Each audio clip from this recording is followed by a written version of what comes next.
상암 서울 월드컵 경기장이 형형색색의 불빛으로 물들었습니다. 걸그룹 뉴진스의 등장에 세계 각국 잼버리 대원들이 응원봉을 흔들며 환호합니다. K-팝 슈퍼 라이브 콘서트가 세계 잼버리 대회의 피날레를 화려하게 장식했습니다. 그룹 아이브와 NCT 드림, 있지를 비롯한 K-팝 아티스트 19팀이 빗속에서도 무대를 뜨겁게 달궜고 4만여 명의 세계 각국 청소년들도 환호와 함성으로 공연에 화답했습니다. The most impressive was New Jeans. We've seen them go very viral online, so it was very nice to see them live finally. 열기가 대단했던 것 같고 다들 노래를 아는지 모르는지 모르겠지만 일단 노래를 너무 즐기고 그 콘서트 자체를 다 즐기더라고요. 두 번의 일정과 장소 변경 끝에 열린 콘서트. 고된 기다림 끝에 마주한 K-팝 공연의 감동과 여운은 더 진하게 남았습니다.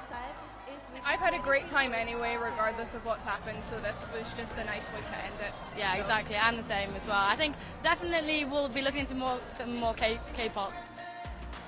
공연이 끝난 뒤에도 잼버리 대원들은 불꽃놀이를 감상하며 한국에서의 추억을 되새겼습니다. 태풍의 영향으로 공연 도중 빗방울이 떨어지며 안전 문제도 우려됐지만 다행히 큰 사고는 없었습니다. 말도 많고 탈도 많았던 잼버리 공식 일정이 K-팝 콘서트를 끝으로 막을 내렸습니다. 하지만 실추된 행사 이미지를 K-팝 스타로 땜질하려 했다는 비판은 피하기 쉽지 않을 것으로 보입니다. YTN 차정윤입니다. 준비 부족의 운영 미숙으로 휘청이던 새만금 잼버리에 태풍까지 들이닥쳤습니다. 결국 대원들은 입소 일주일 만에 새만금 야영장을 떠났습니다. 이동 인력만 3만 7천 명, 마치 군사작전하듯 1,000대가 넘는 버스를 타고 하루 만에 서울과 경기, 충북 등 8개 시도에 128곳으로 흩어졌습니다. 정부 관련 공공기관의 연수원, 또 기업체와 금융기관의 연수원, 또 종교시설의 연수원, 주로 이제 연수시설 위주로 구성이 됐고, 또 제일 많은 숫자는 대학교 기숙사가 되겠습니다. 새만금 대탈출, 잼버리의 의미는 퇴색했지만 돈은 더 쓰게 됐습니다. 버스비부터 수십억 원이 더 들 것으로 보입니다. 공항에서 야영지 등을 왕복하는 기존 계약보다 이동거리가 늘어났고 버스 대수도 대폭 추가됐기 때문입니다. 숙식비도 1인당 하루 2만 원씩 잡아도 4박 5일이면 최소 30억 원은 필요할 거로 보입니다. 상황이 이런데 입국도 안 한 예멘과 시리아, 수단 등 유령 대원 300명의 숙소까지 준비해 허탕을 치기도 했습니다. 신경 쓴다고 출장 뷔페까지 불렀다가 음식을 전부 버려야 했습니다. 새만금 잼버리 대회 준비에 들인 예산은 1,171억 원. 지난 2015년 일본 잼버리와 비교하면 3배가량 많습니다. 온열 질환자가 속출하면서 예비비 69억과 행안부 특별교부세 30억 등 99억 원이 추가 투입되면서 1,270억 규모로 늘어난 상태입니다. 여기에 추가 교통비와 숙식비를 반영해야 하는데 정부는 자치단체가 예비비를 쓰면 상호 정산하는 방식으로 충당할 계획입니다. 비용 문제는 지금 단계에서 정확히 말씀드리기는 어려운데요.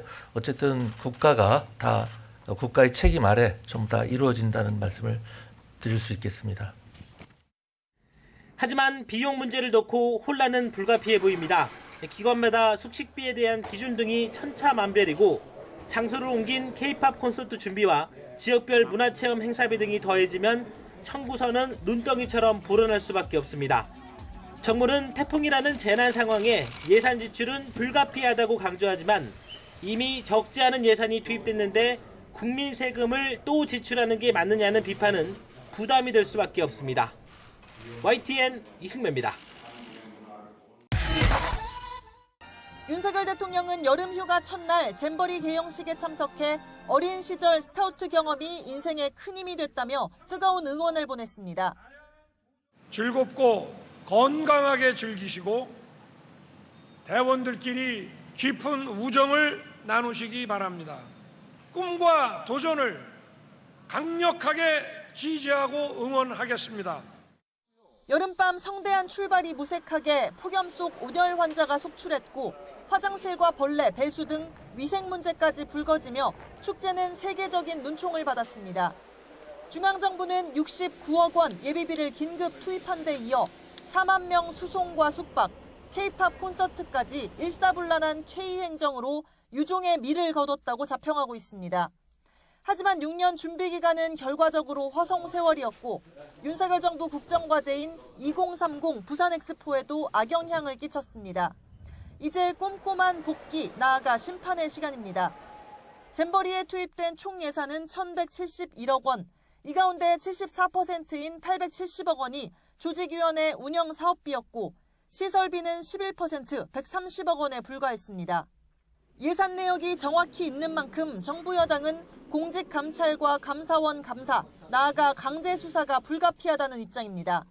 새만금 개발에 정부 지원을 끌어내기 위해 야영에 부적합한 매립 간척지 뻘밭에 유치했고 기반 시설을 부실 조성했다는 인식입니다. 여권 관계자들은 YTN에 일벌백계하고 시시비비를 가리는 게 전북도민을 진정 위하는 길이다. 윤 대통령은 좌고우면하지 않고 원칙을 지키겠다는 입장이라고 강조했습니다. 국가 재정은 투명하고 원칙 있게 쓰여져야 됩니다. 국민의 혈세를 쓰는 곳에 성역은 있을 수 없습니다. 비난의 화살이 쏠린 여성가족부에 대한 문책도 필요하지만 잼버리 지원부처였을 뿐 전라북도보다 뒷순이라는 여권 내 기류도 감지됩니다. 일부에선 여가부 폐지라는 윤 대통령 대선 공약을 재점화할 수 있는 위기이자 기회라는 분위기도 엿보입니다. 올가을 정기국회와 국정감사 등 이른바 여의도의 시간을 앞두고 윤석열 정부의 국정 반전 카드로 잼버리를 활용할 거라는 전망까지 있습니다. YTN 조은지입니다.